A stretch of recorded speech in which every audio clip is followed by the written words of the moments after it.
Good afternoon and welcome. Thanks for joining us today for our webinar. My name is Meg Beyer, and I work with the Managed Care Technical Assistance Center.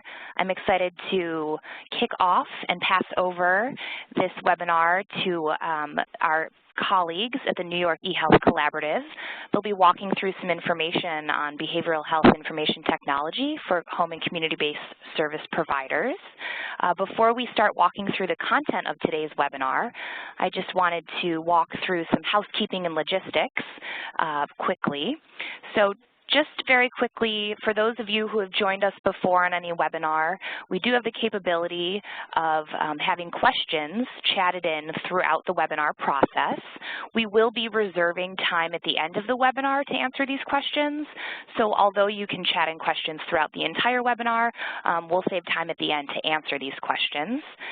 Slides from today's webinar have actually been posted to MCTAC.org and will eventually be posted to the New York eHealth Collaborative website as well. As soon as the recording is available, which usually takes less than a week, we will be sure to post this on our website as well as a resource. Just another brief reminder, today's webinar is really dedicated to information regarding behavioral health information technology for HCBS providers. So if there are other questions related to adult behavioral health HCBS services, we're not going to be answering them today. Really, this is geared towards BHIT. If we do have questions that we do not get to answer, we will do our best to follow up after the webinar is completed with answers. And as we are recording this webinar, we just really want to put a caveat out there that if you are listening to this in the future, all the information and timelines that we're going to go through today are really current as of today, the date of the presentation, which is Tuesday, August 30th. So with that, I'm going to pass the presenting mic along to my two co-presenters today, Sharon Berry and Erica Manganelli. Sharon and Erica, do you want to take it away? And I think, Sharon and Erica, if you want to unmute yourselves, there you go. Great. Okay, great. Can you hear us? Yes. Excellent. Thanks, Sharon. Great. Welcome, everyone, to this webinar explaining the BHIT program, Behavioral Health Information Technology, for HCBS providers, home and community-based service providers. This is a 101 webinar. We're taking you through from the beginning, but we actually have a lot of great content in this webinar. Some of it we're going to go through a little quickly, but luckily you have the slides available to you, and we have a second date that will be providing the same information except different questions, so feel free to join us for that one as well. As you see, that'll be September 14th at 11 a.m. But again, welcome everyone. My name is Sharon Berry, and I'm a Senior Implementation Manager at NYC, New York eHealth Collaborative, in the Health Advisory Professional Services Group. And my coworker here is Erica Manganelli, and she's project coordinator on this program and also a member of HAPS, and she'll be handling many of the administrative tasks, but feel free to reach us both with any questions you might have. Good afternoon, everyone. Just to talk about what we're planning to cover here, we're planning to give you an introduction to the program for HCBS providers. What makes you eligible for participation in this program? What's the workflow for HCBS and electronic health record systems? What are the components you'll be looking for? How do we help you? What are our assistances that we can provide, both technical and funding assistance? And what are the different types of service categories that you can fall into? Full, partial, and upgrade. We'll be defining that very clearly. And then afterwards, we'll talk about the timelines for these services and how our program will move forward. And then last, we'll discuss the PIA, the Provider Information Assessment. You should have received that on August 23rd when we sent out our first email to everyone on the designated provider list. Someone from your organization should have received it. It might not be you, it might be somebody else. But if there's a person on this call that has that PIA that they can access, it might be worth opening it up when we go through it so you'll understand all the pieces of it. So what are the concepts we want you to walk away with? So the beginning pieces that you need to understand are that you need to, in order to be eligible for the program, you need to have been eligible for startup funding to providers of HCBS services. Many of these concepts we'll go through a few times, so you'll hopefully understand them. You'll have to understand that you need to do a PIA, a Provider Information Assessment. You need to submit it, and it needs to be approved by us and complete. You need to be contracting with at least one MCO and credentialed for, or have a letter of intent to credential with an MCO, because billing has to be complete, and that would be using the MCO as that receiver of the billing information. And then there's an OMH Readiness Survey. That's provided by DOH, and that should be coming in mid-September to late September. You need to complete that and submit it. Once that's done, that's another eligibility criteria. You need to complete a PPA, which is an enrollment document, which we will cover, and you need to have at least one active HCBS service provided at your location. They must not all be paused or on hiatus, as we call it. Once those are done, you can begin working with vendors and have full, partial, or upgrade implementation services. Okay, this is actually a slide that covers, like, just in a nutshell, what it is that we're doing. We're supporting transition to Medicaid managed care. We are assisting HCBS behavioral health providers in the rest of state, meaning the 57 counties outside of the city, to adopt electronic health records or upgrade their systems to meet Medicaid managed care documentation and billing requirements. That's, in a nutshell, what this is about. Now, adult behavioral health home and community-based services are beginning, at this point, it's October 1st, 2016, so we'd like as many as we can to be ready by then. The BHIT program is being supported through DOH, OMH, and OASIS. It's a joint governance. And DOH-MH is working with the HCBS providers in New York City. The span of this grant is from June 2016 through May 2018. Okay, now, just to tell you a little background information about NYC, which is the organization that we work for. We support health IT adoption and practice transformation in New York State. You may have heard of the SHINY, which is the State Health Information Network of New York, that connects all the health information data for all patients throughout New York State. We have created the SHINY, and we support it. We're also the designated regional extension center for meaningful use services. So we help practices meet meaningful use. And we have an EP2 program that's live on that right now. So if there are any Medicaid providers that need assistance, we can help you with that. We're also a PQRS registry, helping practices to submit their quality measures to CMS. And we work closely with the PPSs on the district program, sorry about all the acronyms, everybody, to meet their goals. And we also are the lead for, as a PTN, a Practice Transformation Network in New York State for the Federal Transformation of Clinical Practice Initiative. So those are some of the programs we work on, and now we're happy to be assisting on the BHIT grant. These are some of the organizations that have collaborated and worked together to assure that we're using the best approach in covering all the bases on this program. I'm sure you're familiar with many of them. As you can see, there's NYC, OASIS, there's the Children's Mental Health Services, Coalition of Behavioral Health Agencies, et cetera, et cetera. Each piece gave in their opinion and recommendations, and it made us come up with the program as you see it today. Where does this all fit in the health scheme as it is today in New York State? So as HCBS, you are part of the medical neighborhood.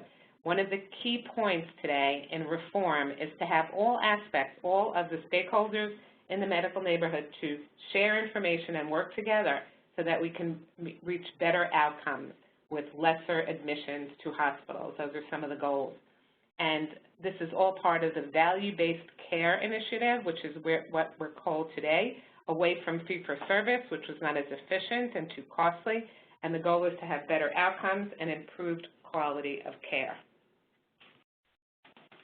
And as part of this program, we talked a little bit on the last slide about sharing information, and that's in the second bullet here, talking about interoperability or the exchange of data. Our goal in this program is to inform you about that data exchange and educate you about the health homes and RIOs, which are Regional Health Information Organizations, in your area so that you can share data with them so that there's better outcomes, again, with those members or patients that you're working with. And then on the top bullet it says that we're working with EHR vendors to build in a standard set of functionality across all HCBS provider systems. So that was a big part of this program, is to identify which vendors there are that are out there, who can actually make this move to incorporate HCBS into their systems, and then as a result have those systems available for you. Now, you may ask, what are those home and community-based service providers? Many of you that are on here are in that realm, so I don't have to explain this to you, but for those who don't, they typically work with substance abuse disorder patients and those with severe mental illness, and they need assistance in order to become to go back to their daily living activities, to reacclimatize to daily life. And the services that they provide include those to help them live independently, help them return to school and find a job, manage crises and stress, and get help from peers and other support. And those services that are provided, there's 12 of them, and when you became a designated provider, you became designated for any of those in any combination. Now we're going to talk about the actual eligibility. So what makes you an eligible provider? This is not something where you can just raise your hand and say, hey, I want to be part of this. You needed to go through a designated adult HCBS provider process where you applied to DOH, and there was a website where you made that application, and then they decided who were the actual approved designated providers. And a little later on the slide, you'll see exactly where we talk about who those are, and you can find your name on that list. But it's not enough to only be on that list. There's some other criteria as well. If you're on the list and you don't have any active HCBS services and everyone's on hiatus, you need to become back on service or available for service in order to be considered a designated provider who's eligible. You also need to have been eligible for the startup funding. Many of you know what that is, or received it. Most people who were eligible did receive it, but if you were not aware of it and you meet the criteria, then we can talk to you about that as well. That would be on a case-by-case basis. And of course, contracting with an MCO is a requirement for this program, or at least a letter of intent. This is where you can find the designated list of HCBS providers. It's on the OMH website at this location. And this is what that list looks like. As you can see, it has the agencies by agency name, and it actually has each service that you have been designated for. Now, you may ask, so what kind of services do I actually get as part of this program? And there's two types of services. The first we're going to talk about is technical services, and the second is funding support. So technical services depends on the level of EHR that you have at this time at your organization. Do you have one on site? Is it eligible? Does it pass the requirements? And if it does, then you're considered, if you have one, you're considered an upgrade, in which case your system will be upgraded, and then we will provide many of these services for that. The only difference between upgrade, full and partial, full and partial both get a setup assistance as well, and they also get software selection. So the software selection is the big piece that's different. If you're upgrading, you don't need that piece, but everything else is pretty much the same. And just so you know, also, as far as training and workflow assistance, many of those pieces will be handled together with the vendor that you've selected with oversight by the BHIT team. And here's the funding support that I mentioned a little bit earlier. So those who are full or partial will get an EHR setup fee at Milestone 1. You need to complete the milestones to get the funding. So when you complete Milestone 1, you get the setup fees. When you complete Milestone 2, if you're at the Go Live spot, which means you're live on your EHR and billing system, then you get the next payment, which would be a payment for your EHR license fees based on a preset number of EHR licenses. And that would be soon after the documentation has been submitted. The third milestone comes a little later on, which is the billing milestone, comes after you have proven that you have sent a remittance to an MCO and received one in return, and you've done it a second time a little bit later on just to make sure it wasn't just a one-time situation. We need sustainability here. And then you get the year 2 monthly user EHR monthly license fee. So those are the types of funding that you can expect. An important piece that we just want to remind you of, we've mentioned it a few times, but one more time we want to draw attention to this HCBS Readiness Survey that you should expect to see in mid to late September. It doesn't come from NYC. It's going to be coming from DOH. On the bottom of this slide, you can see what it should look like. It's called HCBS Designation Survey, and it has to do with readiness of your each of your practitioners at your site. Are they ready for HCBS? And you had the option of selecting hiatus, which means to put them on hold with their services, but they need to be at least one service has to be off hold for you to be eligible for this funding. So keep that in mind. Now we're going to talk about the workflow a little bit. So we talked about the vendors and that they have to be designated certified vendors in order to be acceptable for this program. So here I'm going to explain to you how that process went. So what we did is first of all, this has been done for New York City. Rest of state is now starting. So we don't know all the information about the vendors that we will know once we receive your PIAs, which should be coming back shortly. So we know about the landscape in the city, and we expect rest of state to be very similar, but there might be some additions in rest of state. So first thing we did was we identified what are the needs, what do we expect the vendors that are in this space to do, and what do they need to have in place right now in order to upgrade. So we needed to have a solution that was integrated, where there was an ability to communicate between the practice management side as well as the case management, which is what we use here in this program, through to billing. So there needs to have been a communication there, not two separate units. We also needed it to be ONC certified, which meant that it had to be certified by the ONC, which is the Office of the National Coordinator, and it was for meaningful use. And there's a website called CHAPPL, C-H-P-P-L. If you Google that, you'll find it. And that it had to be on that list, because that was our criteria for excellence. And then beyond that, it needed to be to have the capabilities of interoperability or exchange of data that were identified and available. They needed to be flexible so that each agency can have some of its own workflow accommodated, and it needed to be flexible also to accommodate the HCBS technical specs. We prefer working with cloud-based and web-native solutions because they're easier to work with in terms of making changes. You don't have to go onto a site to make any change. It's all done through the cloud. So we came up as a result of this. We had 104 vendors that we communicated with and said, hey, this is what we're doing. 22 of them responded to the RFI that we sent out, of which 20 of them were found to be satisfactory as far as the requirements that we were looking for.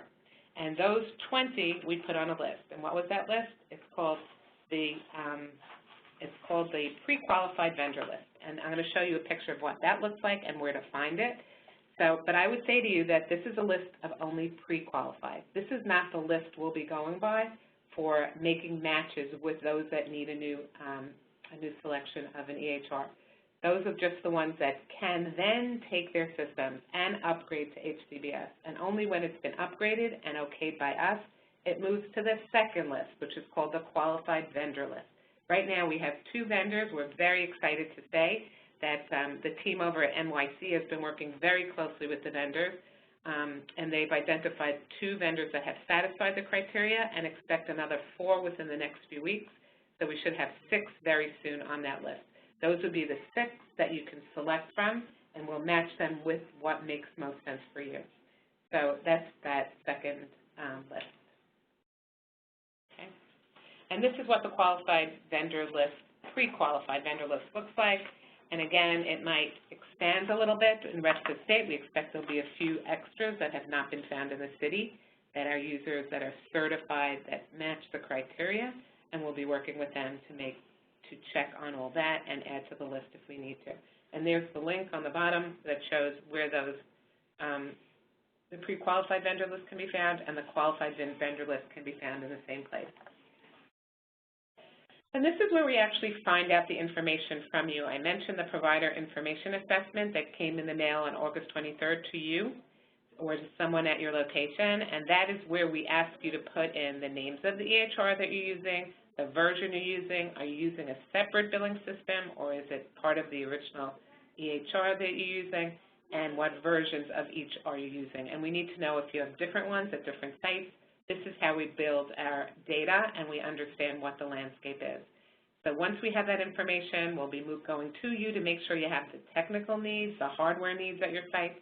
That's part of the technology assessment that we're going to do with you, and we're going to make sure the data is secure because we know that's key. This is a flow of what the data looks like. It's called the data capture and flow of information diagram.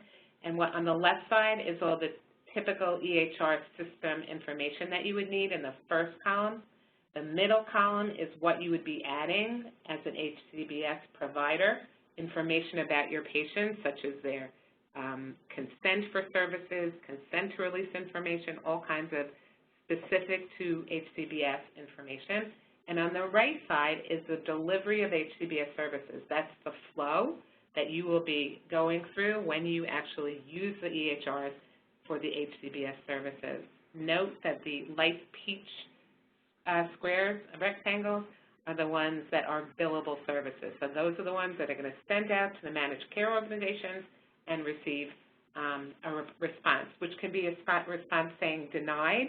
As long as it's a response, it's considered acceptable to satisfy the criteria for our milestone. Terrific. Now we're up to the program structure. I'll try to go through this a little quickly. Sorry if I'm racing through it, but we only have an hour. Okay, so this is what our program is about. So there's 3 implementation models. I've said this, but I'll just say it again. Full, don't have anything, no certified EHR, or if they have an EHR that's homegrown, that's considered full. Partial means that you have either case documentation or an electronic billing system, and you need to purchase one or the other. And then the third category is upgrade. You have a qualified EHR, and you need to upgrade it to incorporate HCBS functionality. So what happens next? So you submitted the PIA. You've answered all the questions. Remember, it's important for us to know even which health homes you're working with, which RIOs you're working with, which PPSs. Try to complete as much as you can. Then once we know all about you, we're going to schedule a meet and greet, usually in person. We're going to go to your site, take a look at what you have going on there, explain the program, answer any of your questions, discuss the next few steps, which you can see down below, including the how to enroll, make sure you have your PPA completed, go through the interoperability piece, the vendor selection, implementation, and managed care. This is a little bit more detail about what was on the slide before. What is the assessment about? It's to establish that you have the right technology requirements. The interoperability education is because you need to understand how that exchange of data is so key to being part of today's health society. And that would be the next step, and that's an education about your specific area. Once again, the RIOs, the QEs, those are interchangeable terms, as well as the health homes that you'll be working with. As you know, your patients are connected with the health homes, and it's key that you communicate with them. Then once we get to the point where you're a full service or a partial service, we'll assist you with that vendor selection piece. We will offer you a selection of a few qualified vendors that satisfy your criteria. You'll be able to go out there and get to know them. We might have an event where they'll all be in the same location at the same time. That's the plan. And you'll see demonstrations of how their software works, what their capabilities are. And from that, you'll make your selection and sign a contract. The next piece is EHR implementation, where your system will be set up, and the vendor will work closely with you and train you on how the system works. Go live will be satisfactory milestone 2 on that system. And then Medicaid managed care, which is the key to this program. Make sure that you're able to send a billing transaction to and from a managed care organization. And this is these are the requirements of each of those milestones that we're talking about. We went through them already. so you can take a look at this at your leisure. But in order to get the funding, on the left side, the setup fee, on the right side is what you have to complete. On the middle one, to go live, you receive payment once you've completed those milestone requirements. To the right are the requirements that you need to complete. Milestone 3, MCO billing. On the right side are the milestone items that you need to complete in order to get payment. So the key here is payments, and the key to getting the payments is completing all the check marks that are to the right of those payments.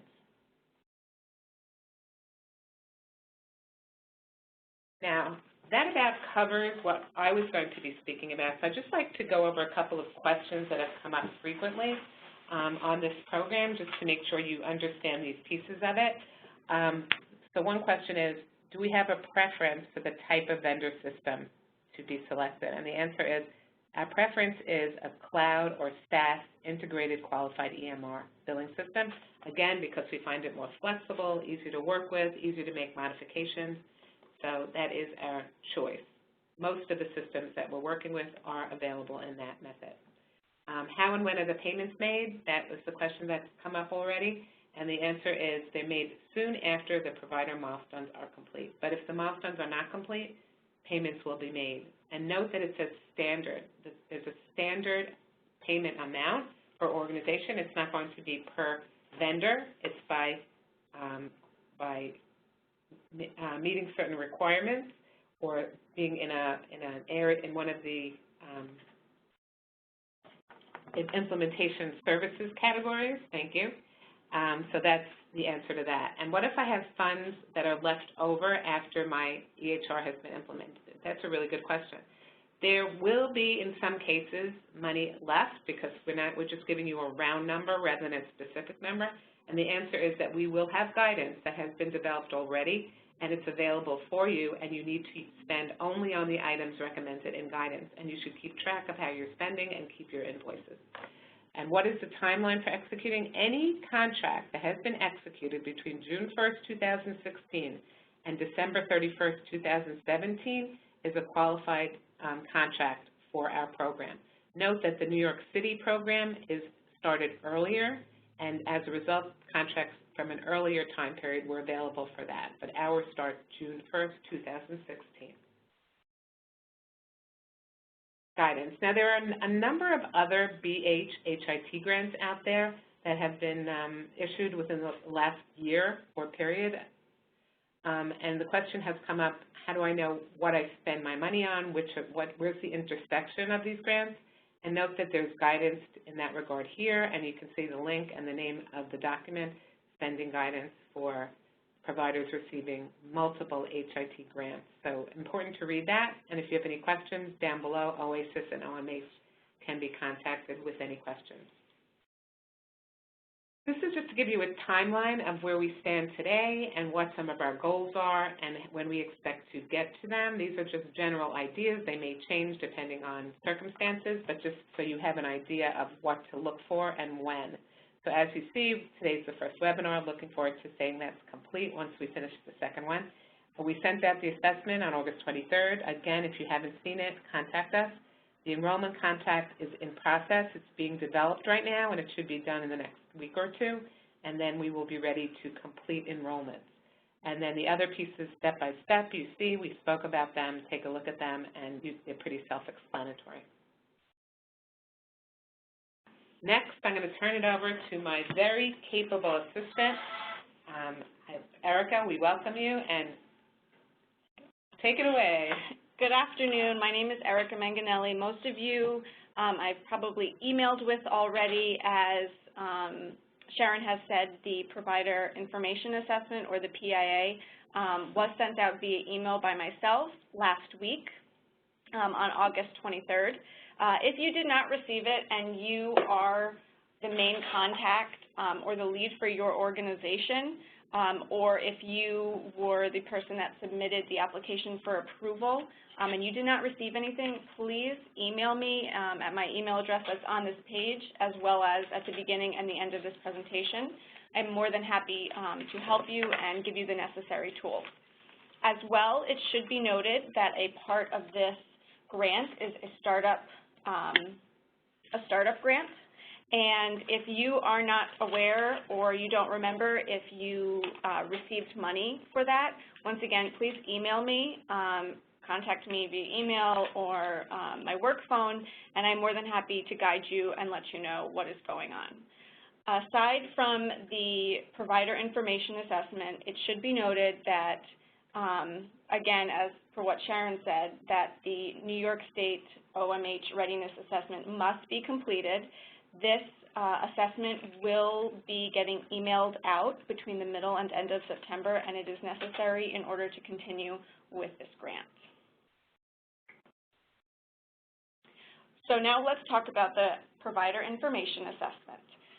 This is something that I did email out last week on August 23rd. Again, if you did not receive it, I am more than happy after this is over to send it to you. If you do have it with you and you would like to look on, you're more than welcome to pull it up on your screen, and as I go through it, you can see what I am doing. There are going to be 4 tabs on top of the instruction tab. That is the first tab in the Excel spreadsheet, and that is the provider organizations, the provider sites, staff details, and affiliate network information. And as you can see at the bottom of this slide, those it indicates the tabs that are included on the Excel spreadsheet. It is very important, and I emphasize this, that anything with a red asterisk be completed and filled out. This provider information assessment is our source of truth, and the more information that is on it, the easier it is for Sharon and myself to help the provider organizations, and it will go a lot faster if we are able to know this detailed information. This will also tell us whether you will be receiving full, partial, or upgrade implementation service. As well, it should be noted that many of these fields, and I have gotten many questions, there are a lot of drop-downs. So if you are hesitant and you don't understand why you can't fill it in, look, it might be a drop-down. Also, if in the drop-downs you do not see what you are looking for, please, when you email me this assessment back, just include a little description and say, oh, I couldn't find the MCO I was looking for, this is what I have, and the information to go along with it. Completing the NICE Provider Information Assessment. So as I stated before, this collects the most important information that we need to help us start the program with our provider organizations. On the first tab, it is detail of what your provider organization is, who the main contact is, whether it is a CEO, an executive director, etc.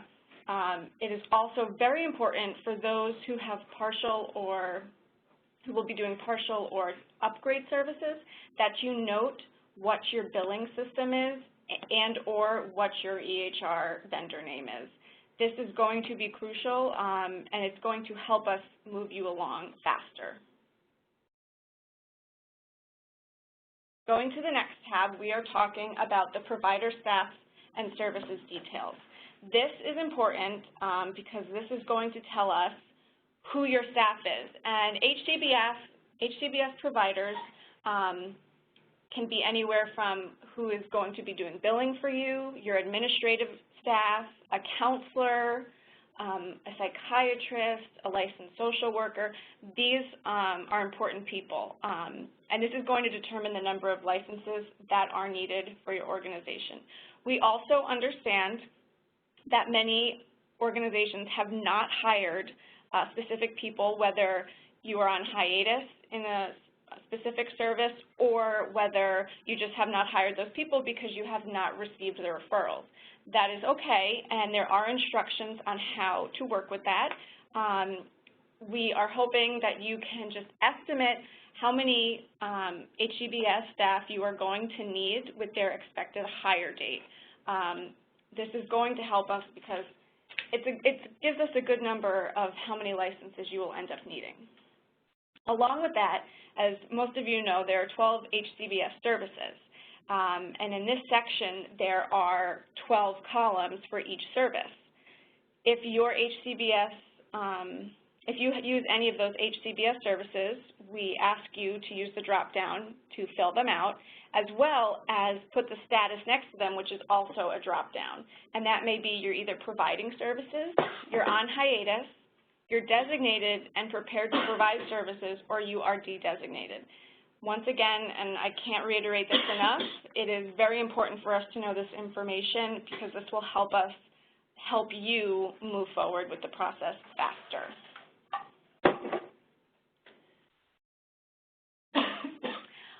The last tab is the affiliate network information. This tab, like every other, is extremely important. There are no red asterisks. However, I highly encourage you to fill this out as, for example, we need to know what your MCO is because that is the whole point of this grant, because we need to successfully bill a claim. And again, for all of you, anyone who does not know, it is a managed care organization. There are many of them in the drop-down, so if you have, let's say, Aetna, Affinity, and AmitaCare, then please fill all of those out. As well, the contact information that's right next to it should be your contact with the person at that specific MCO. That is really important to note as well. And the list of affiliated networks that we are hoping that are filled out are health homes, managed care, qualified entities, or RIOs, as Sharon had mentioned before, district PPSs, and accountable care organizations. If you do not have any affiliation with any of them, definitely leave them blank. We don't want you to put anything you do not have. However, specifically the two most important are health home and managed care organizations.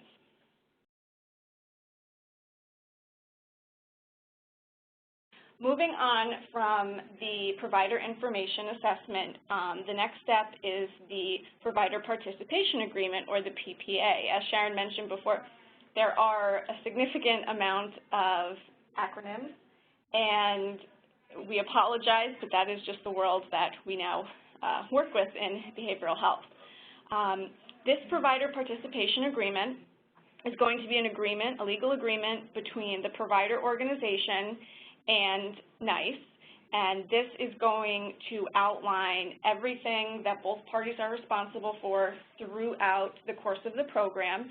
As well, there are appendices at the end, one of which includes the guidelines for excessive fund spending, as Sharon had noted before in the FAQs, what to do if you do have leftover funds. As well, you will be referencing back to this PPA throughout the course of the grant as the appendices go along with each milestone, and those appendices need to be signed off on.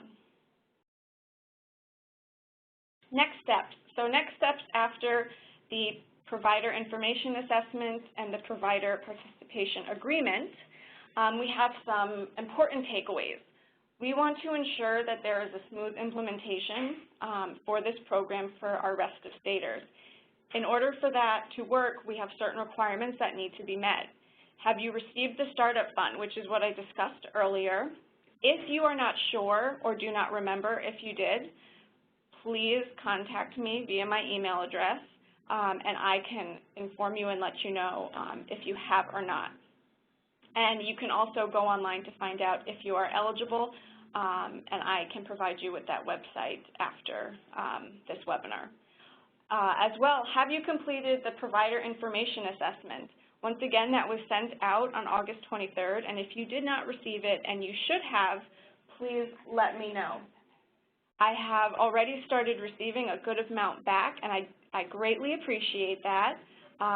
So please keep them coming, and throughout, if you have any questions, please do not hesitate to call myself or Sharon and email us. And if you would like to, you can do it today, and I'm more than happy to help you. Also, you need to know that this does have to be approved by NYC. Your PIA needs to be approved before we can move forward with the process. We will let you know if we have any questions.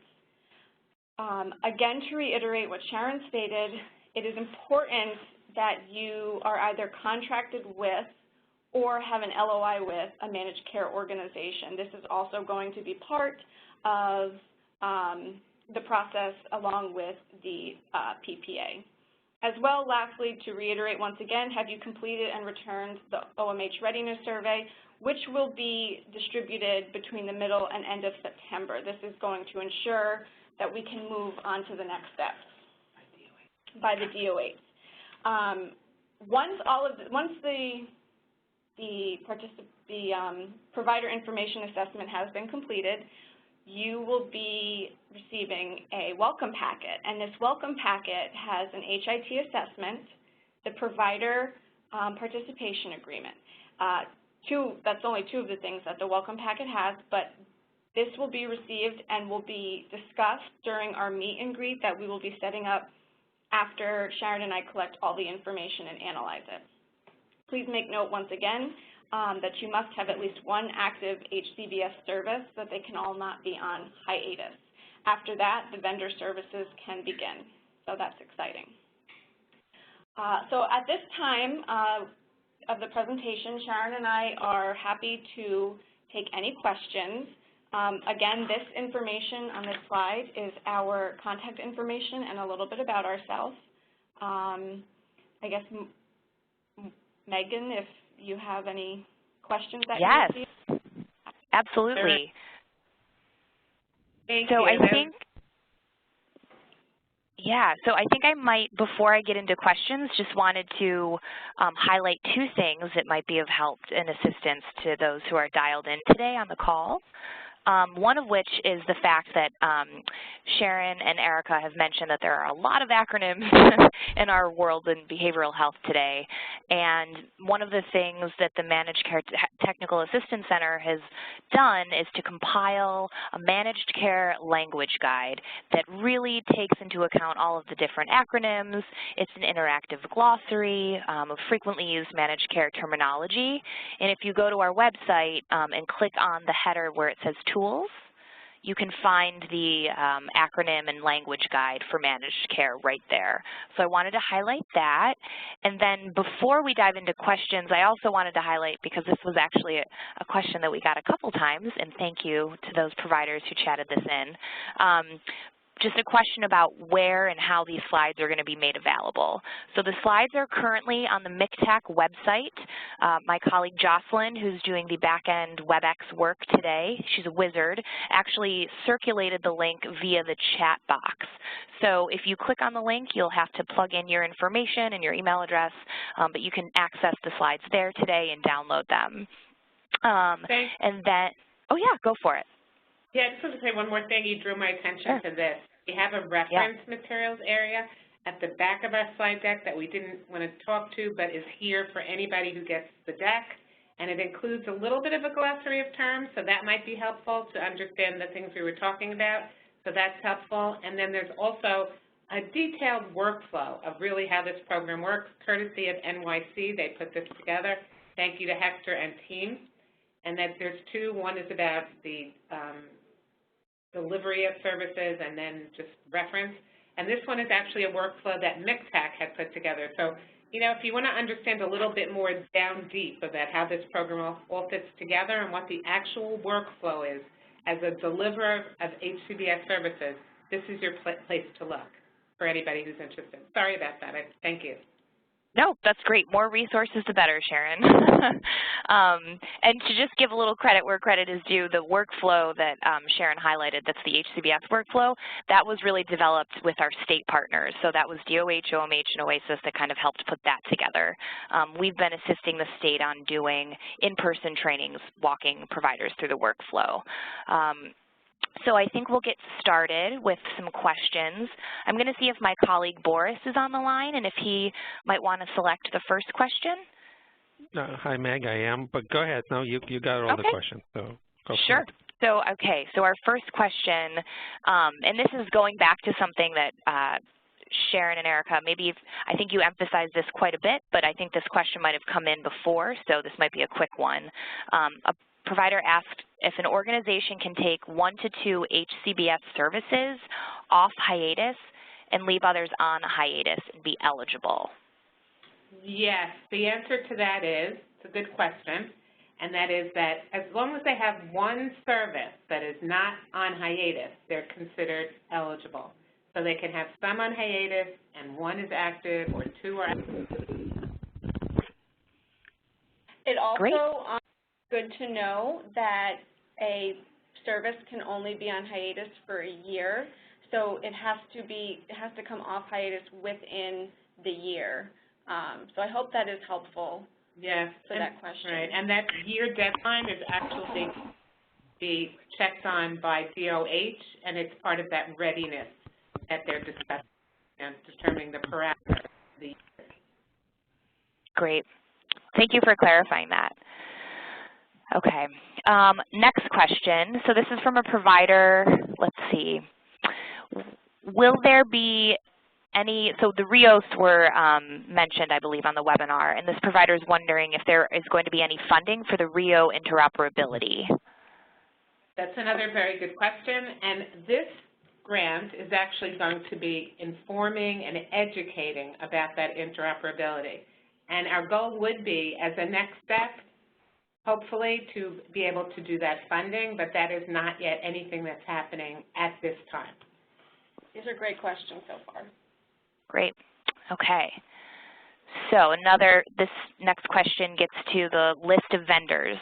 So given the current list of vendors being pre-qualified, does this mean that providers should make their selection of an electronic health record only once the qualified list is released?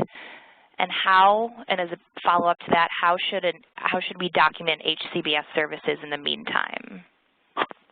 That is an excellent question.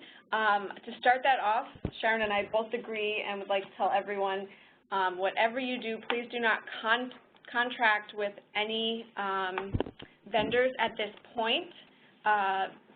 We are going to be helping you with that, and it also should be noted that Sharon and I are working and helping you. We are not with the vendor, so we are doing what is the best options for you as the provider organizations. Yeah, and I want to say that we have spoken to the vendors and we have certain arrangements and fee schedules that have been negotiated, and those fees should be fees that you are able to assign a contract on, and we can recommend those dollar figures. So if you go on your own, you might not be part of the program in the same way. So we'd recommend that you wait until we give you that guidance. And yes, it's only from the qualified list that we'll be selecting. The second part of that question was how they should document currently. If you already have a case management system, you can document on that. If you are in need of full implementation, you will be able to start doing that as soon as we implement you with the vendor. Yes, which is why we'd like you to complete your PIAs as soon as you can so we can move forward expediently and get you guys on your EHRs.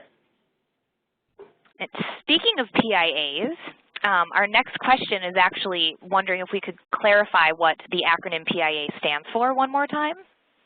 Sure. The acronym for the PIA is Provider Information Assessment. Okay. And the follow-up to that, who the best person to contact or email regarding the PIA would be? The best person would be myself, which is Erica Manganelli. The slide that we have up currently does have my work phone as well as my email address. You are more than welcome to email me with any question. I am here very much throughout the day, and I will answer emails to the best of my ability for all of you. Wonderful. And just to confirm, is the PIA separate from the BHIT enrollment form? That is another great question. The PIA is our version of the enrollment form. This is because this tells us who the HCBS staff is, what sites we're working with, et cetera, all of that, the source of truth that we need. We look at it as an appendix to the contract between us and the organizations, the provider organizations, and it's the information appendix that has all the information about each group that we'll be working with and all of their details. Great. Okay. Next question. So someone has actually is asking, they've submitted their provider enrollment form already, but they're now seeing that more should have been filled out and are wondering if they can resubmit the form. You are absolutely allowed to resubmit the form as many times as you need to, and just, you know, in your email say, oh, I left something out, just I wanted to give you a more updated version. That's absolutely okay. Absolutely, but you know now that we have required fields that will not be acceptable, so don't send it back if those fields are not completed. And we recommend you complete as much as possible. We're asking for this information because it will help us to service you better. So please try to complete it as much as you can, then send it back so we won't have too much back and forth, because, you know, as complete as possible would be the best. Fantastic. Okay, so I'm seeing we're getting short on time and there are a lot of questions. So let me just scan this for a couple seconds and try and pull out 2 to 3 more. And then again, for the questions that we don't answer, Sharon and Erica are going to get all of these questions, and we'll work to try and clarify as many items as we can. And also, I know Sharon and Erica have mentioned this, but there is an additional webinar on the September 14th, where we're going to be, they'll be running through the same material and content. So we might be able to answer some of those in time for that. Okay, so let's see. Boris, do you want to select a question, or? Sure. So okay. There was one that's actually associated with filling out the form, and the question was, should providers list all MCOs they're talking to, even if they haven't credentialed with all or contracted? So for example, the example was given, provider has 1 contract in place, but has 4 others there in motion or in process. So should they put all 5 or just the 1? Any guidance on that? Yeah, what I would say about that is the reason why they're contracting with additional MCOs besides the 1 is they probably have clients that they expect to hold those insurances.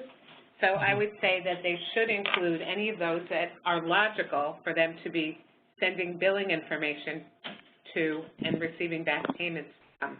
So include as many as you expect you will end up contracting and credentialing with, even if they're not complete.